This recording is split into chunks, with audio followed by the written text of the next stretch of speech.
Yeah, we're going to turn another kind of significant page here. I know I these are all arbitrary, but I we first started out with the classical kind of period, and I have a very loose definition of classical. I think of classical as being any society that thinks that they have an idea of what their relationship to the universe is, and that could be Native Americans, but usually we associate it with the Greeks and Plato and Aristotle. And then we went through the period of Christianity, uh, which lasted over 1,000 years and controlled and dominated the intellectual climate. Not much happened outside of the purview of Christianity during that period of time. So, for philosophy, the kind of uninteresting part of that is it's not interesting to me when you know what the answer has to be before you start figuring out the problem. But that's the way Christianity works. You can't come up with an answer that contradicts Scripture. But now we're just coming out of it with the Enlightenment, and people have different ways of saying or different signposts for the Enlightenment. Some people will start with Descartes and Hobbes. Uh, I usually start with, I think of it as starting with Hume and Kant for us. And then today we're going to go into, well, German idealism and Romanticism on the one hand, and still Enlightenment on the other. Um, but the Romantics, the Enlightenment can be said to last to about 1800, and the Romantics kind of followed that. Wordsworth was, around beginning of the 19th century, 1800s. Same with Byron, same with Keats. Um, but we won't talk too much about them, but I do want to talk a little bit about Goethe, and I think of him as a romantic.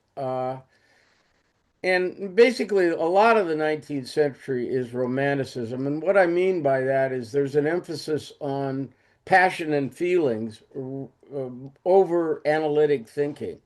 You're kind of looking for the grand vision. In fact, it's what people usually look for when they study philosophy or begin to study philosophy. They're looking for the big picture, the big moment, the big truth. And we get a lot of that in the 19th century with German idealism, with Hegel, and then we'll be going on from that to Marx. I kind of think of Marx as a romantic, oddly enough, but I'll explain that later. And then of course, we have the existentialists and all that. That's a really a lot of stuff to happen in one century, but I guess no more than the fifth century BC of Greece. Um, so the uh, excuse me. So they're looking for grand and dramatic visions rather than careful analysis. I think that's fair. And I want to, before we get started on Hegel, I want to record a couple of responses to it. Now, I don't know if any of you have a source for the quote, but Steve Erickson in Pomona College said something like, "You can never be fully human unless you become a romantic, but you also can't progress in your humanity if you remain a romantic." And so that kind of dynamic is what we're going to examine here. Uh, Here's a couple of quotes one from C.S. Lewis on that same theme. He says, "The books or music in which we thought the beauty was located will betray us if we trust them, for they are not the thing itself." Another one I really like from Anais Nin, is a pretty interesting person. I'm not that much of a knowledgeable person about her. My second wife was and loved an Anais Nin. But anyway, this is her talking. What makes people despair is that they try to find a universal meaning to the whole of life, and then end up by saying it's absurd, illogical, and empty of meaning. There is not one big cosmic meaning for it all. There is only the meaning which we each give to our life, an individual meaning, an individual plot, like an individual novel, a book for each person. To seek a total unity is wrong. To give as much meaning to one's life as possible seems right to me. For example, I'm not committed to any of the political movements, which I find full of fanaticism and injustice. But in the face of each human being, I act democratically and humanly. All right, so uh, I I sympathize with Anais on that score, and she's echoing a lot of the themes we're going to see in the 19th century, particularly I think in her case with Nietzsche and Sartre. Uh, but anyway, I think of a lot of these things as narratives. I didn't include Freud in that list, but Freud is more of a scientist. I think Freud and Marx and Hobbes, oddly enough, all thought of themselves as being empirical scientists. Uh, Not so oddly, I don't think, in the case of Freud, but I think in the case of Marx and Hobbes, it was a big mistake. They, I don't think they were who they thought they were. Let's put it that way. Now, I want to talk about Goethe a little bit because Goethe is kind of contemporary with, I would say, let's see, do I have his dates here? Uh, Maybe not. Anyway, Goethe is kind Um, of, 1749 to 1832. geez, how do you remember this stuff, I Peter? don't know. I'm good at remembering dates. I forget all sorts of things. Well, yeah, okay. Anyway, I was thinking early 19th century is his when he flourished, and um, of course he wrote Faust, and Faust was here's something kind of funny.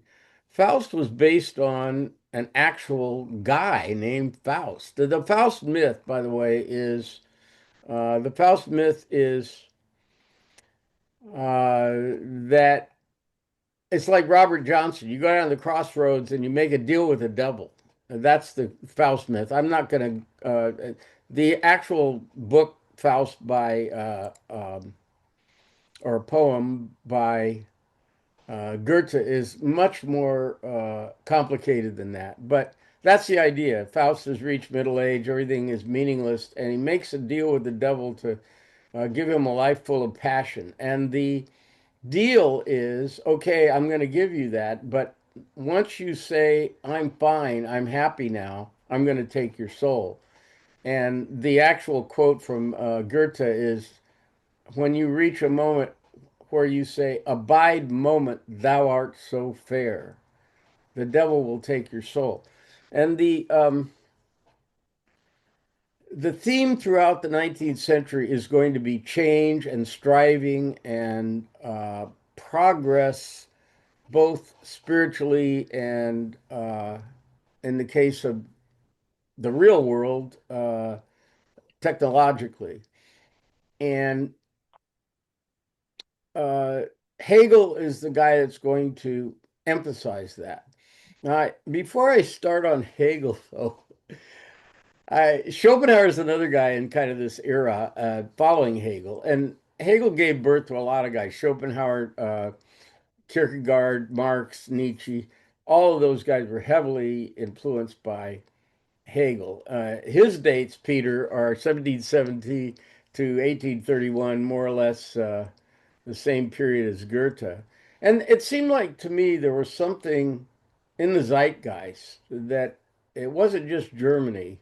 It was also England. This kind of attitude about striving and change and so forth.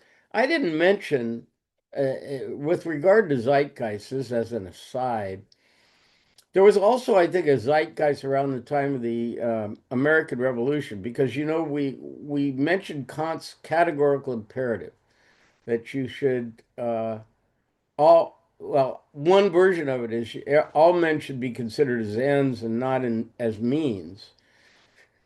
And that is pretty contemporaneous with uh, Jefferson saying all men are created equal. And those are new ideas, by the way. The Greeks didn't believe that. The Christians didn't believe that. People did not believe that all, I mean, Jesus has this all men are brothers thing. Even that isn't a direct quote from him. But uh, the idea that all people are equal is a new idea with Kant and Jefferson. It's not the common done thing to think that all people are equal. And it may be, well, we'll get into that later. Anyway, a lot of the responses to Hegel were not positive. And my favorite one is by Schopenhauer. And this is a quote from Schopenhauer. It, meaning his philosophy, is a colossal piece of mystification which will yet provide posterity with an inexhaustible theme for laughter at our times. A pseudo philosophy paralyzing all mental powers, stifling all real thinking, and by the most outrageous misuse of language, putting in its place the hollowest, most senseless, thoughtless, and, as is confirmed by its success, most stupefying verbiage. The height of audacity in serving up pure nonsense, in stringing together senseless and extravagant mazes of words, such as had been only previously known in madhouses. It was finally reached in Hegel and became the instrument of the most barefaced general mystification that has ever taken place, with a result which will appear fabulous to posterity as a moment of German stupidity. Now, you got to love that. I mean, uh, I like to criticize these guys, but I'm a little more restrained than that. But if you, I will say that if you try to read Hegel, which I don't really recommend, Hegel and Kant, the worst guys to read are Hegel, Kant, and Heidegger. I would say Sartre's no walk in the park either, but those are the worst, and some parts of Marx. And they're just so full of basically, Schopenhauer's not wrong. They are full of mystifying sentences that are just, a bunch of gobbledygook and weird phrases and weird terminology that it doesn't lend itself to transparency. Let's put it that way. So, the phenomenology of spirit is his great work, and Hegel is famous for the dialectic. He's the guy prior to Marx that he's the guy that Marx gets the dialectic from. So, what is a dialectic? It's not. Remember, we use that word with Plato. The dialectic is the conversation that people have trying to figure out how the world works. That's not what uh, Hegel is about. He's saying that uh, the there is a kind of dynamic to the intellectual development of the spirit, and he's going to call it absolute spirit, is what we're after. And here's what he says, and this is from his Logic, a much misunderstood phenomenon in the history of philosophy, and this pertains to how we've been perceiving. Much misunderstood phenomenon in the history of philosophy, a refutation of one system by another, of an earlier by a later. Most commonly, the refutation is taken in a purely negative sense to mean that the system refuted has ceased to account for anything, has been set aside and done for. Were it so, the history of philosophy would be of all studies the most saddening, displaying as it does the refutation of every system which time has brought forth. Um, but what he says is the refutation of a philosophy only means that its barriers are crossed and its special principle reduced to a factor in the completer principle that follows. Hegel is going to emphasize growth, and I I think he takes this from. Do you remember Aristotle saying that the unique thing about the human mind is the will to understand. And Hegel takes this to a new, different level because I think I mentioned this last week. Kant has severed the mind from being just the idea of the mind from being just a passive recipient of information that we then analyze. The reality is out there, and the more we study it, the closer we'll get to what it really is. But Kant says this is limited to the things that are presented to us by the perceptions. In other words, the phenomenal world, what he calls the phenomenal world.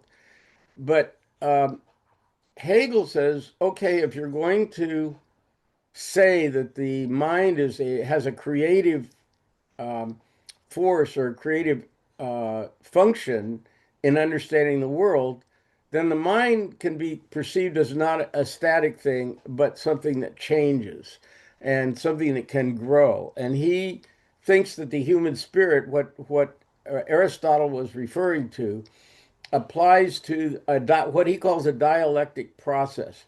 And so when he's talking about, like, been going through these guys and refuting some of them, not all of them, and he considers that not a done deal when you refute them.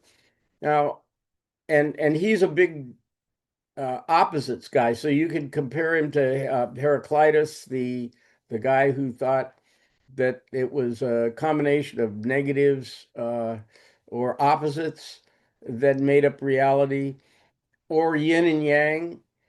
These concepts are part of Hegel's thinking, but he's going to vastly elaborate on them. And he's also always presented as having a theory of thesis, antithesis, and synthesis. Those are terms he never uses himself. But I'm going to try to give you kind of some little homey examples of what he's on about. I think these are fair, even though they're much more pedestrian than his language that he uses. Uh, so I'll start with an example of a baseball player. You could use it for anything like ski, any sport you're learning. But when you learn the sport, let's say you're a natural athlete and you're pretty good at hitting the ball, and then you get to the major leagues, and all of a sudden you're presented with a very top flight curveball, and you're just at a loss. You can't hit the curveball. If that's true, you're going to have to return to the minors and never see the big leagues again. You've got to learn how to hit it. So, what in Hegel's mind you've reached is a limit of your mastery, and this is he thinks of this as mostly an intellectual thing, but I'm using the baseball analogy. So you've hit a limit to your abilities and understanding. And you have two choices. And this would go back to, or this would lend itself to Bob Dylan's He Not Busy Being Born is Busy Dying. Uh, Hegel says you have two options there. You can quit or you can reevaluate and rebuild yourself. Hegel also likes the use of the analogy of growth, organic growth of a plant. A plant could be growing and in one direction all of a sudden hits a wall. Now, it could just stop growing in that direction. But another option would be to rethink its structure from the get-go. And what it's going to have to do is uh, send a message to the its fundamental structure, and send the message that we have to restructure the plant and send out a new branch in a new direction. So Hegel also likes this analogy to what you're doing. But going back to the baseball player, so what happens is you can't hit a curveball.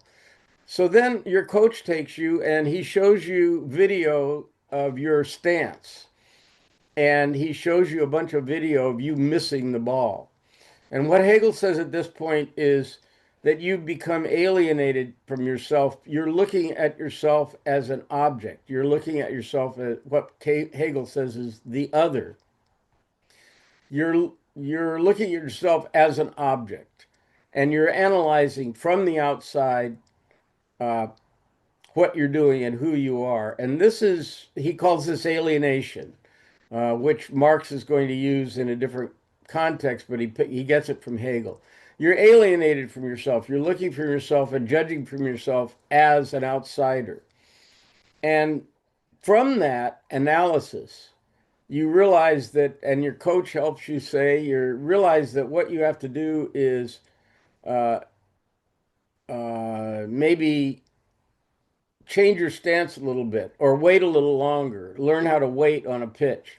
Whatever you athletes here would know better than I, but whatever the coach tells you, it's not natural to you. You're going to have to reject your former comfort. And what will happen then is you'll go through a stage of what Hegel calls mediation. You're going to be awkward. When you're trying this new thing, you were so comfortable with your old swing and your old stance that changing it, and I've read Tiger Woods talked about this, changing his swing. He's already a successful golfer.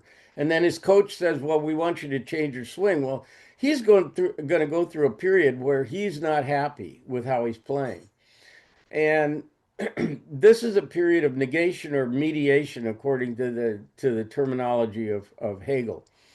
And then there is a reuniting. Once you get comfortable with the new stance and the new swing, uh, you will start to feel yourself again. You'll become reunited, and you haven't really left the other self behind. It's still there, but you're going to now become a whole, but on a new level.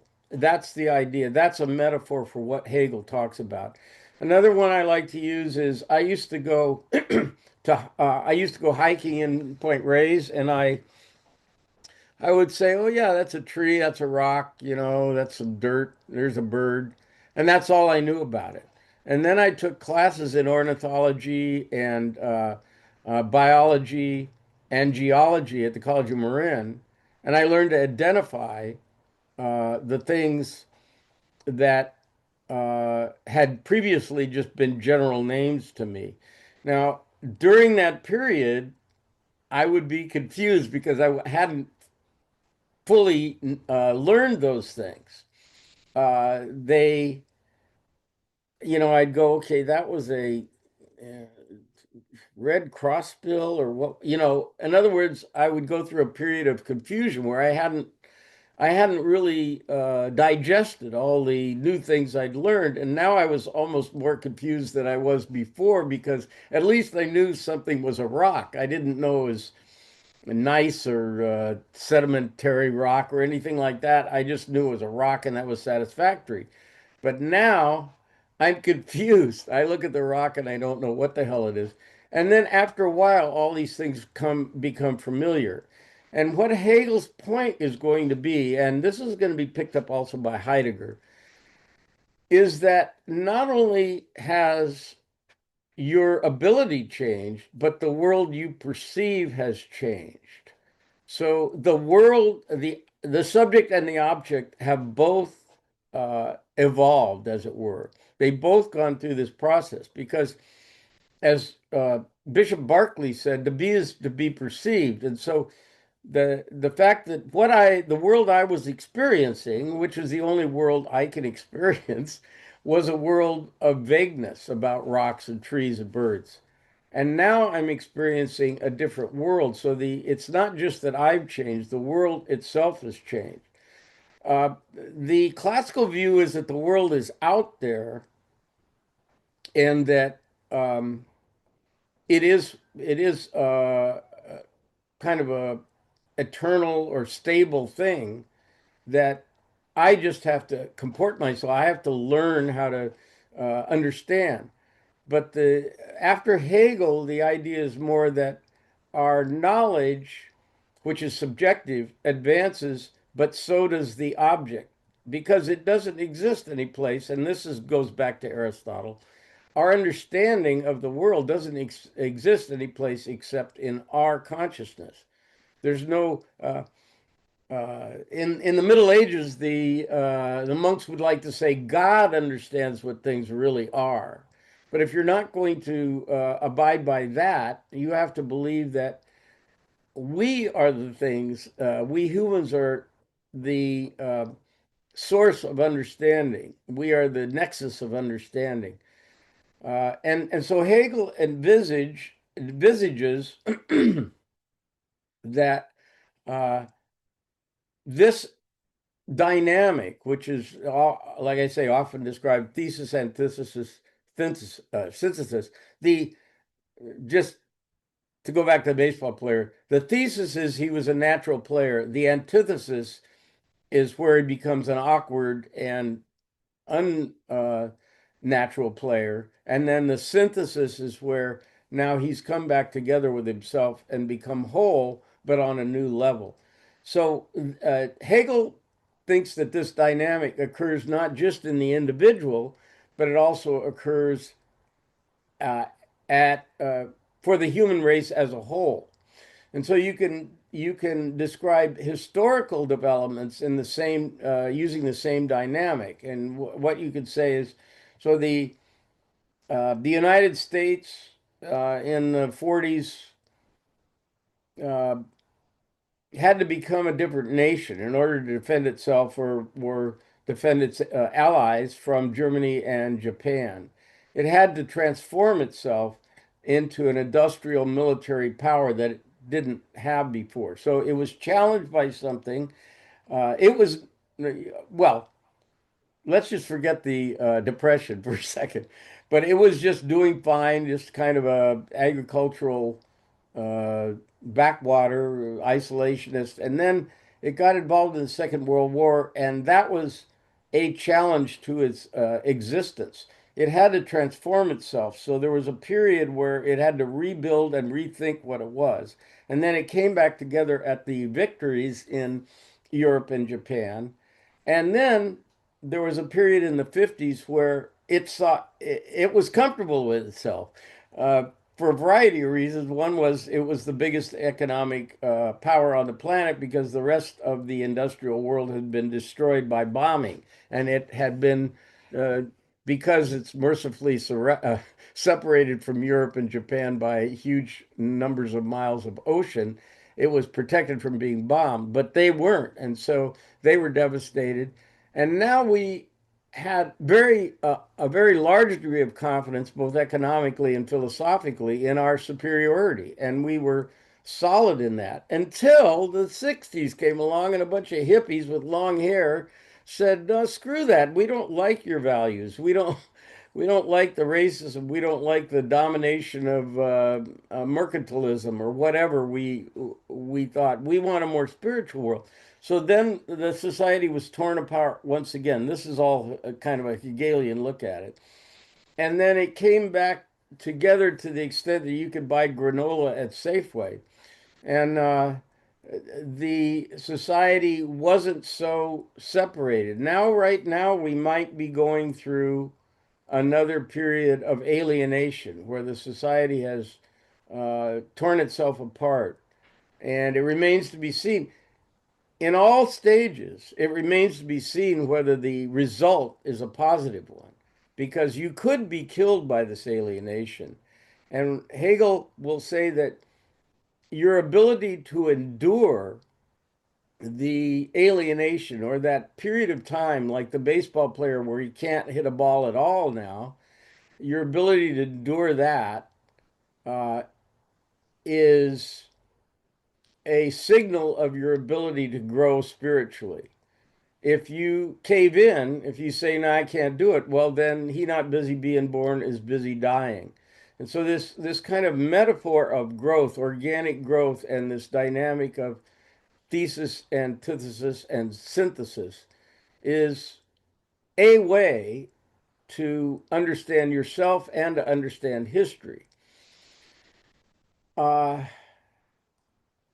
there are a lot of what we're going to be talking about now is narratives, various ways to understand how history worked. And I'm like Hegel. I think that you don't refute them. You see how they could challenge your opinion or your self-image or your goals or aspirations.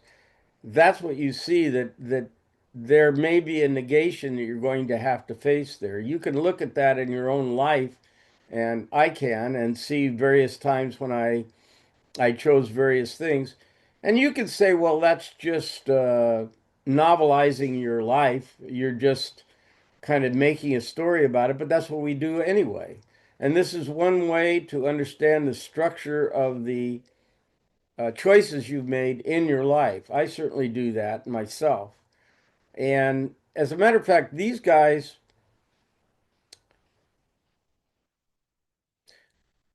from Hegel through to Kierkegaard, these guys are at the heart of my understanding of philosophy from the beginning. And they're kind of things that I have completely absorbed into my own understanding of the world. However, I refer you back to the Anais Nin quote that I don't think it's sufficient to find yourself happy with the narrative you've written for yourself. I think you have to, and this is from Nietzsche, the things that you're most sure about are the things you have to uh, challenge with all of your spirit. And so with Hegel and Nietzsche, the depth to which you can question yourself and challenge yourself and negate your former self is the gauge by which you will grow and become spiritually more aware and more free. Freedom is one of the things that Hegel talks about as achieving. And uh, what we're all ending searching for is, in the end, what he calls absolute spirit. This would be similar to Doug is familiar with Teilhard de Chardin, the omega point. It's not exactly the same thing, but it's kind of parallel in Hegel's thinking to the omega point of Teilhard de Chardin. Uh, that, in a nutshell, is the structure of Hegel, and the terms that he uses, like negation, mediation, and uh, reunification, alienation. These terms are his way of describing the dynamic that I just used very humble examples for. Uh, another in history, another way of interpreting history that we've seen aside from America is in China.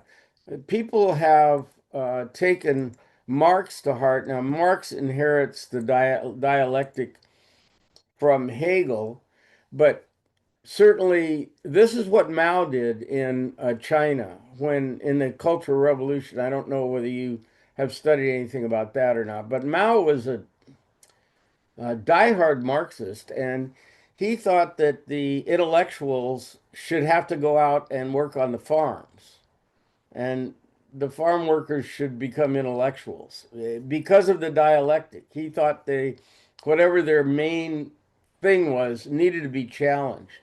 And so the Red Guards became free to go out and kill all the intellectuals, and it was a nasty business. And then some intellectuals became farm workers. But the idea was this was going to build a classless society eventually from this Sturm und Drang. It was a nasty kind of business. Okay, that's mainly what I have to say about Hegel. Douglas has his hand up in the chat, so let me see what he has to say. Yeah, Goethe also wrote Light and Color. Uh, and before studying Zen.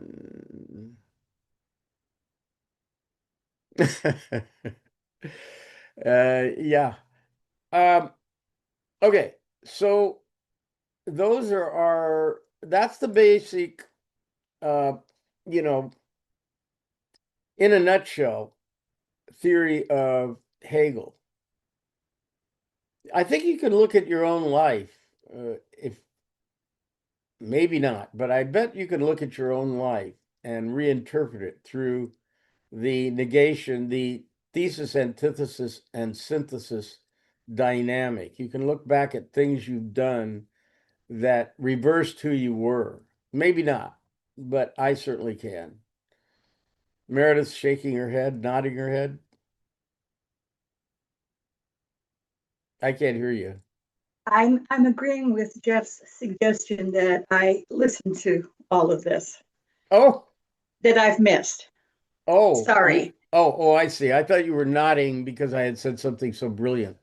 Um, I'm sure you did. uh, Alan, are you just arriving? Yes, just arriving. Okay. Well, you have to be assigned study hall to go back and uh, uh, listen to the first bit of this.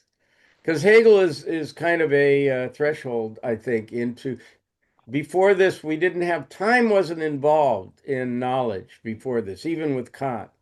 The progress of time was not something thought of by the previous philosophers. Certainly not Plato, Aristotle, certainly not the Christians. Uh, but Hegel brings this idea of a dynamic consciousness that is changing and morphing as it goes through time. Deborah. I mean, at first, when I was listening to you, I thought this sounds a lot like Darwin, who came along a few years later. But Darwin didn't like Hegel, right? I mean, Darwin kind of refuted Hegel, and to me, it kind of sounds like evolution. Well, the difference there's a profound difference, and that is evolution doesn't have any direction or desire to be anything greater than it is. Evolution is always reactionary. It doesn't have a concept of a higher, a more elevated consciousness or spirit than it has. Okay, that makes sense. That's a pretty big difference. It's really almost impossible to get it in your mind how mindless evolution is, how spiritless and directionless it is. It's very alien, the process of evolution, especially because we like to think of ourselves as the peak of evolution. Mm.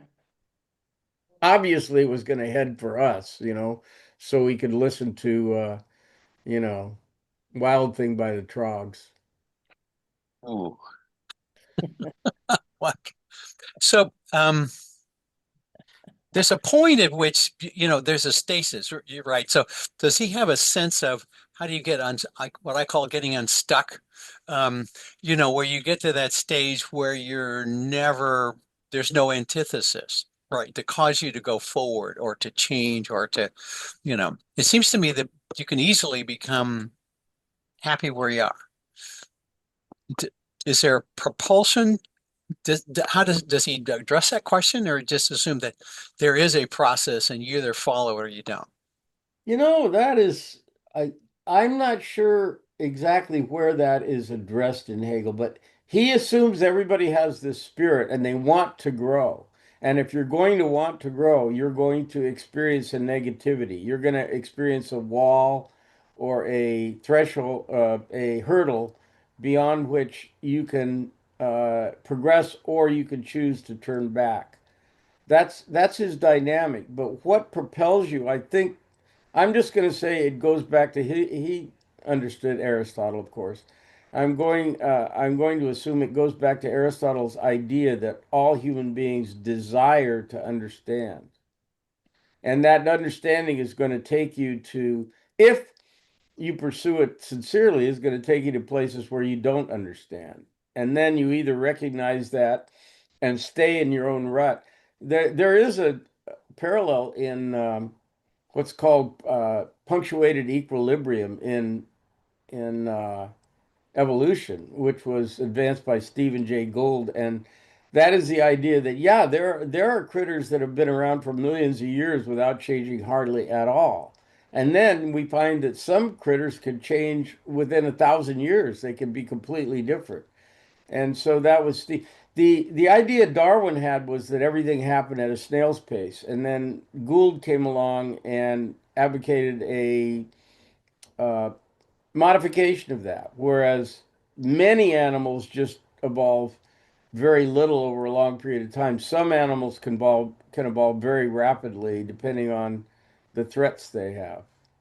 And so, uh, if you like evolution, if you are pursuing things and comfortable in your pursuit, you're not going to find yourself running up any against any negativity. But that's why Nietzsche says that you have to take the step and challenge everything that you believe. And the more passionately you believe it, the more important it is to challenge it.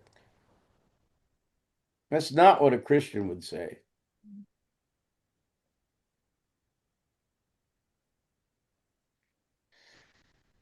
Okay, Mr. Barry. Yeah, I mean, this whole Hegelian logic really seems to me so pertinent to what we're going through politically right now. Yeah. I mean, it's and one thing that seems curious to me is that the MAGA reaction to, let's say, wokeism or to the liberal consensus is obvious. You know, it's an obvious antithesis kind of reaction. But it's interesting that it also brings back with it Christianity. It's bringing Christianity back into the forefront. So I just thought that was it's kind of interesting because I mean to me it's sort of like well all of this liberal wokeism stuff and diversity and everything that you guys have been pushing is just not right, and we want to go back to something more easily understood or more comfortable in a way, and so they bring with it the Christian way of thinking. I don't think that's true. They aren't anything like the Christian way of thinking. They use the name, they've just hijacked the brand and used the term Christian. What they mean is, well, I don't want to mischaracterize them, but my impression is what they mean is uh, white male dominated society. Yeah, They're but I do think they find comfort in that. I mean, again, Yeah, why yeah, not? They're yeah, white and they're male. So, yeah, yeah. but I don't want to go too far into the politics of today. But anyway, I think looking at it through Hegelian prism or Hegelian framework is perhaps positive because Hegel sees challenges to the way you think as being perhaps the road of progress. And bear in mind that there's a threat every time you go through one of these mediations or negations of yourself. There is a threat to your existence. And if you can't handle the threat, then you're not going to change. And he considers the change a positive thing. So the idea that you're going to arrive at a certain, that's why I quoted Goethe at the beginning of this. The idea that when you reach a point where it's abide moment thou art so fair, and you don't want to ever change again, the devil will take your soul. That is that theme is written out in philosophical terms by Hegel. Peter,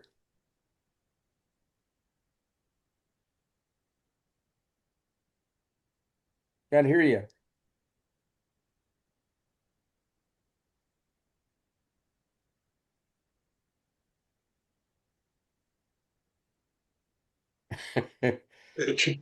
Trying to unmute. There There Okay. we we are. go. Gotcha.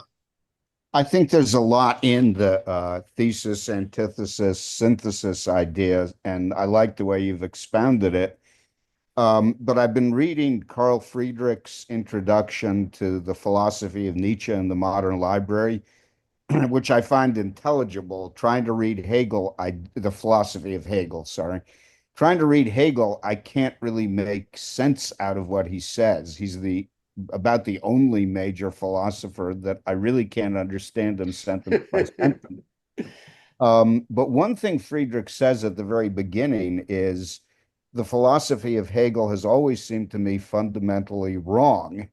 But he says, since he's writing in about 1953, it's had so much influence on so much modern philosophy. And he mentions communism, obviously, including Marx, fascism, pragmatism, and existentialism. You really have to study Hegel if you want to understand anything that came after him. Um, and he doesn't immediately say what it is he doesn't like about Hegel. But in his little preface, he says what bothers him, and I think it bothers me as one aspect of this thesis, antithesis, synthesis idea, is that it becomes a success philosophy. That is, whatever succeeds is what the absolute spirit is expressing itself as and what it really wants to be. And of course, the notorious contemporary example is that the Prussian state to Hegel represents the divine idea as it exists in his time. But the trouble with this success philosophy, and he says it is there in fascism, it's there in Marxism, it's there in pragmatism, not necessarily in existentialism, though, is that whatever happens, whatever succeeds, is ratified by history and absolute spirit. And Friedrich says there's no appreciation for the poignant value of the lost cause. And of course, he's not referring to the Confederacy there. He's just saying that causes are lost, and yet they had value. And the trouble with Hegel's attitude is that everything that is taken up into the new synthesis is okay, and everything that isn't is supposed to be lost. So Friedrich objects to that the victory of one cause or another, or one idea or another, does not necessarily prove that it's in any sense true or the embodiment of absolute spirit. I put it clumsily because, as I said, I can't read Hegel, but that seems like a legitimate criticism. There's And you know that go ahead. well, the kind of every day and every way I'm getting better and better philosophy, which I don't suppose Hegel would have liked. Nietzsche hated it pretty much. Um, can become a kind of complacency. I'm growing, so now must be better than before. I mean, what it goes back to is the idea of progress, that Hegel may have taken progress too seriously or believed in it too much. I would say one of the problems with Hegel is not so much any theory, it's that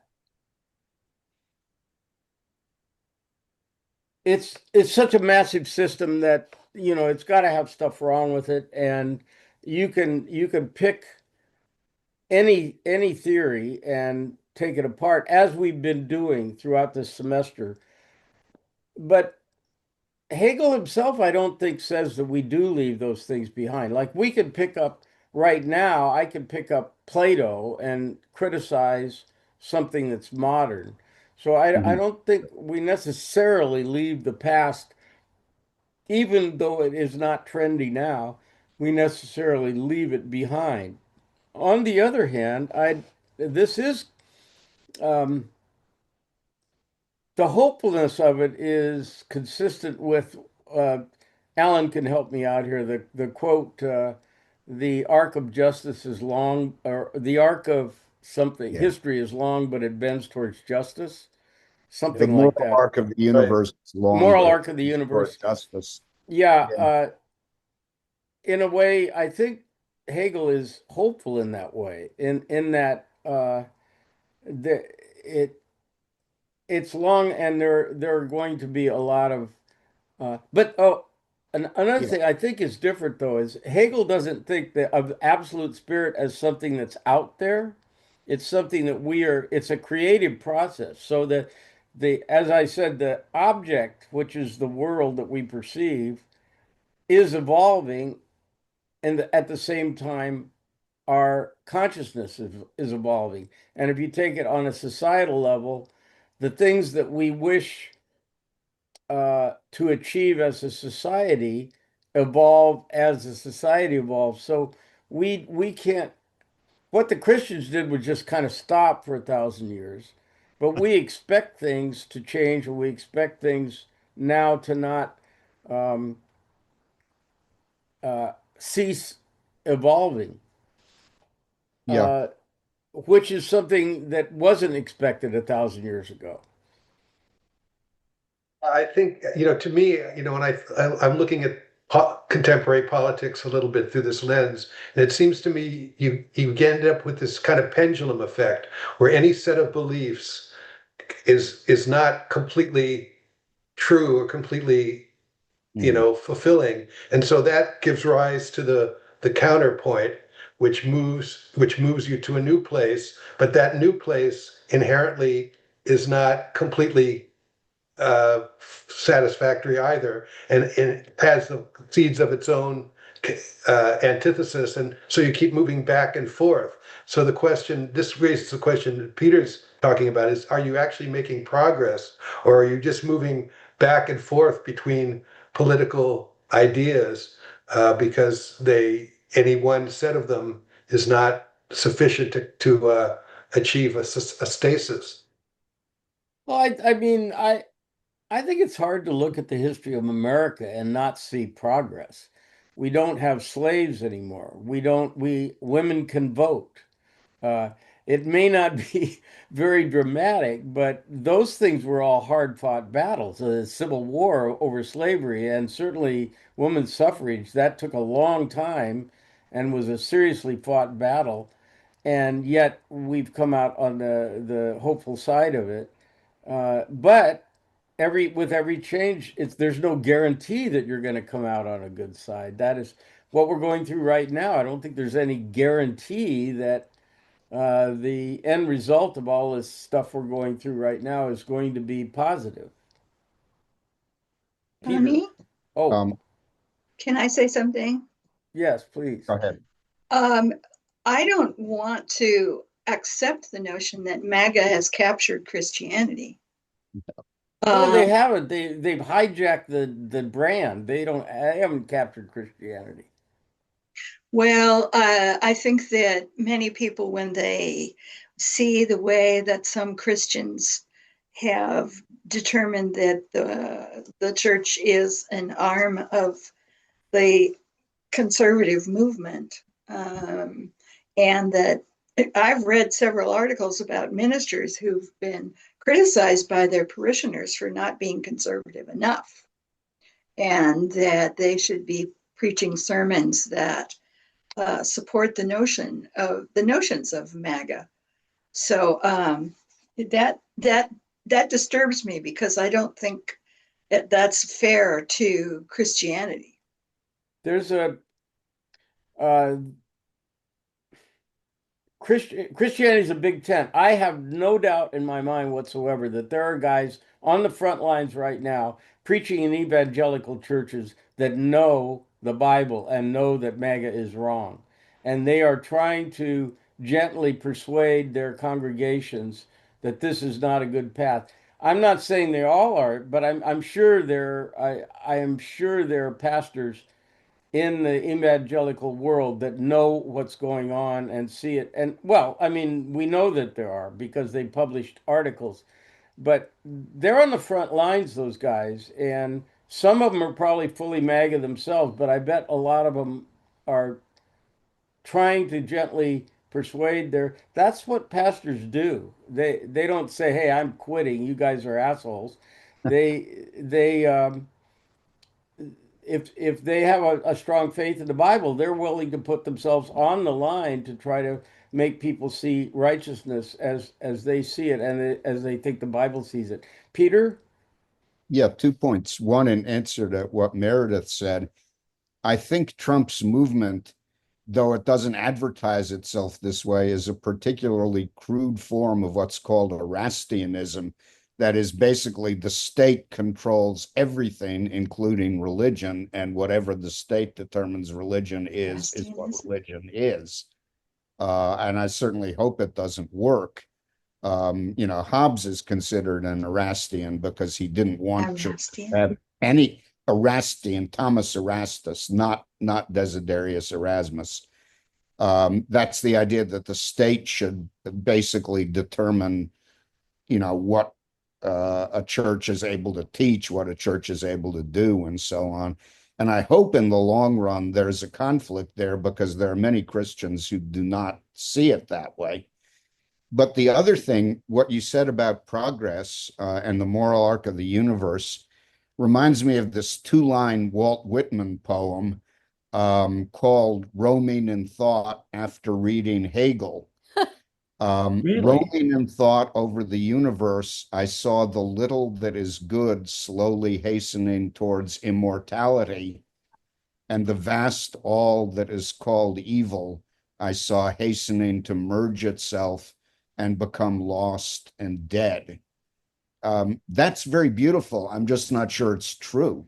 Well, That's none of us are true. How can we be sure that's true? Yeah, but Whitman was sure, and he loved Hegel's optimism and, gave it his own American slant. No, we can't be sure. And we can't be sure that the moral arc of the universe bends toward anything. So that when Martin Luther King Jr. says it, that's a very serious statement of faith. But some people will quote it as if it were, I'm not talking about you, but quote it as if it were an empirical observation. But empirical observation can't take you to that point, or to the point Whitman's talking about. If you don't have faith in it, you just don't have faith in it. Right. So the teachings of Hegel are just a way of a framework, and that's what Marx is, and that's what Freud is. They're a framework. Uh, Plato, same thing. A framework that you can conceive of what society is using that, or you can, as Plato did, you can also direct it towards your own life. You can have the three parts of society with Plato, or the three parts of the soul. And with Hegel, you can see society going through uh, a dialectic, and you can also see yourself going through a dialectic. So these are narratives or structures or frameworks to just to understand your life. I don't see that we have to, and maybe it was you, Peter, that suggested we have to toss one out. I think they all can inform us, and that's how we will continue to operate here. I think I said at one point what you do in philosophy is you go through all of what we're doing, and then you start over again, and then you look at, say, you look at Plato through a Hegelian framework, or you look at the Christians through a Marxist framework, all of which is possible. I buy that. Yeah, and I find that illuminating, and some people would just say it's too frustrating and it's just a waste of time. But I that isn't how it appeals to me to do it.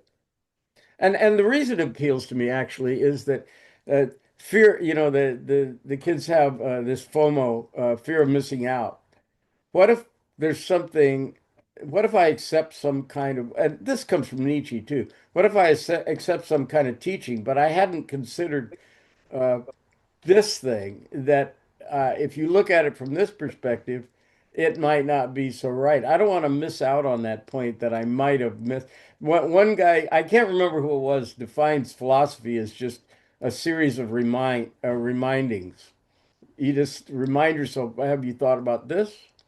And so that's what these all these different frameworks. We don't have to put any of them to bed, I don't think. Yeah, I think I think in the political realm, again, I think each time I'll use the pendulum analogy, each time the pendulum swings, it usually swings too far in a direction. And I think, when I'm thinking about some of the people of the liberal side of American politics who were very concerned about wokeism early on and felt like it was a dangerous place kind of to go, and it was giving the right a very strong weapon to use against it. And it seems like, any dominant, once a series of ideas becomes dominant, it tends to believe it's self-righteously right about everything and press too far in a direction, somewhat because it's still reacting against the thing that it gave birth to it, which was the thing that it is reacting against. So I think Hegel gives a good warning to not get complacent, that just because you've successfully defeated the opposing set of ideas, that you can just ride into the sunset with your set of ideas without questioning them. Yeah, I think that was well said. Uh, all right. Well, the next thing we're going to take a look at is Marx. Let's see, we learned from history that we never learned from history, attributed to Hegel. That's kind of similar to the Santayana quote, but I always say that nobody ever understands history anyway. You always look at history through some lens that pleases you, just like Herodotus did, the first historian. That's what he did, and that's what we always do: is learn some lesson that we already agree with, and find historical examples that support our theory of history. I find history. I mean, what happened in the United States in the last 2 days? Could you explain it and be absolutely sure that you were right? No. So, what happened in the 17th century, in the entire 17th century? Do you have confidence that you can describe that with empirical validity? I don't. So anyway, all historians tell stories. In fact, I think who's a historian? Is anybody a historian here? Uh, I think the modern trend in history is to be very, positivist. In other words, you try to get the facts verified, and you try not to import any kind of uh, ideological interpretation on what happened. That makes it very boring to read, but I think that's the scholarly way to approach. I could be wrong. I have a retired history professor who's an old friend. I should ask you about it. Uh, Doug is okay. Good luck with what, Doug? He says good luck with something. You should just speak That up. positivist history thing, not having any Well, slant to it. the idea is that you're trying to just establish the facts, and other people can interpret what's going on. Uh, right, but yeah, what you're saying is maybe that's not possible. Everybody's always got a lens.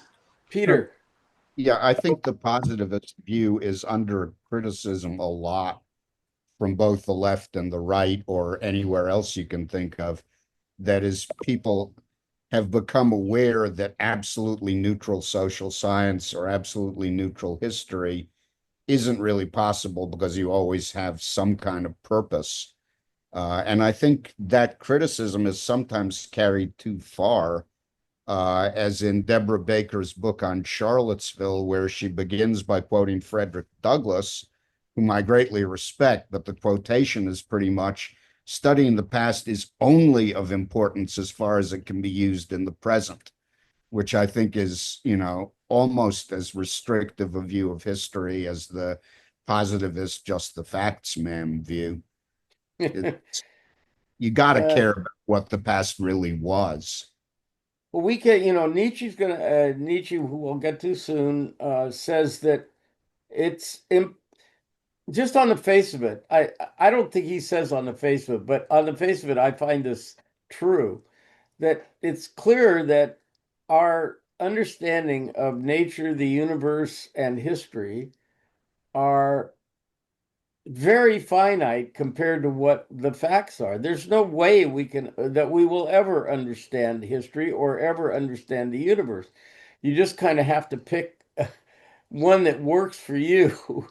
And that's kind of depressing because you want to know what the absolute truth is. Everybody does. And that's why the historians that are trying to be objective with the positivism, uh, they're trying to at least get a fundamental empirical Mhm. playing field to Sure. go from, and then interpret from that. But Nietzsche's going to say that any understanding is at the same time putting blinders on for any other understanding. I'd like to bring up the idea of low inference versus high inference and how that applies to the interpretation of history. So, for example, we have a recording of this class, and so we could come up with a transcript of each word that each person said. And if we could agree upon that, that would be a very low inference description of the class. In other words, the things that we could universally agree upon were words that were spoken. But then when we begin to generalize about the class and say that Alan was late and he's often late, therefore he's an absent-minded kind of guy, or that that Otis was present but didn't say anything and didn't seem to be looking at the camera much of the time. He was sort of bored by the class. I mean, as soon as you begin to Interpret. put some value or interpretation to it, you've moved to a higher inference. And I think in the study of history, there are you begin with facts. What actually happened? How many was this battle fought? How many people were killed? Who won? You can kind of come upon the things that people will agree about because they're supported by a certain kind of evidence that doesn't seem controversial. But then when you move past that, you're getting into higher inference interpretation, which we seem to be agreeing is more interesting, but also um, less. People are clearly going to disagree about it, coming from their own perspective and values and alliances. Um, so I think, when I teach students about doing qualitative research, and we will all observe a classroom session of a fourth grade teacher teaching math or something, and then talk about um, what are our lowest level inferences and, like 13 children raised their hand during the class. The teacher called on, I mean, there are certain things you can absolutely agree upon, especially if you videotape the thing. But then when you get into were the children, for the most part, interested in the lesson? Were they, uh, was the teacher teaching in a way that most students could understand and follow what she was teaching? The agreement immediately breaks down, and then you go back to the lower inference data to say, well, what can we learn by watching this video again to see whose interpretation has the most support from the objective evidence? And I don't think it's one school or the other. It's always the sort of moving back and forth between those things. I like that terminology, low and higher inference. And I think that's applicable to all kinds of stuff that we do.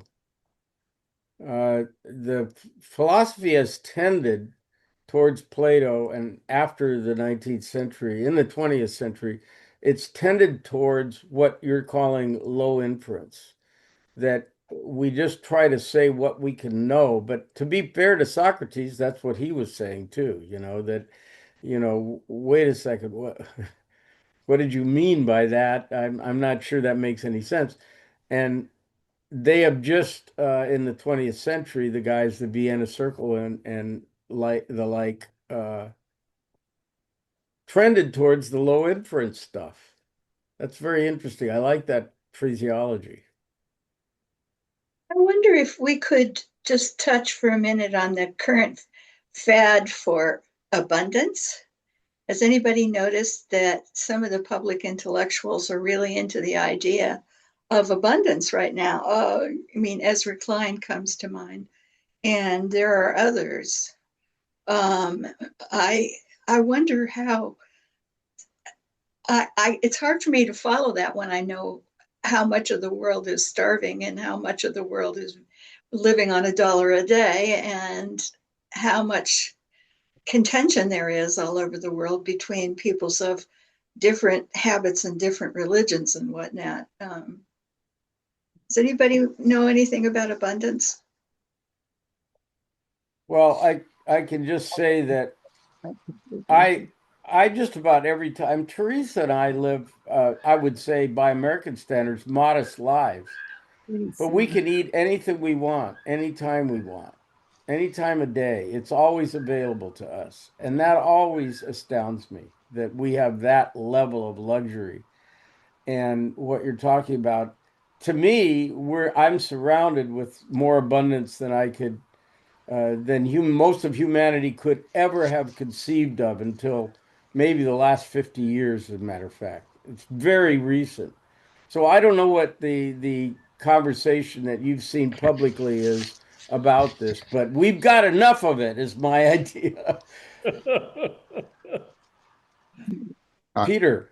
I agree with the about how much abundance there is now, but a lot of ecologically minded writers, Wendell Berry especially comes to mind, will point out that we're getting this abundance while the population is increasing enormously, and while we are using up aquifers, arable land, fresh water of all sorts, that It it is. can't possibly continue this way. So we'd better cut back on the abundance some if we want there to be, anything for future generations. And Peter, meanwhile, the other species in the world are going extinct at a Right. rapid rate. Absolutely. Yeah. you guys are directing this conversation far too close to actual reality for my taste.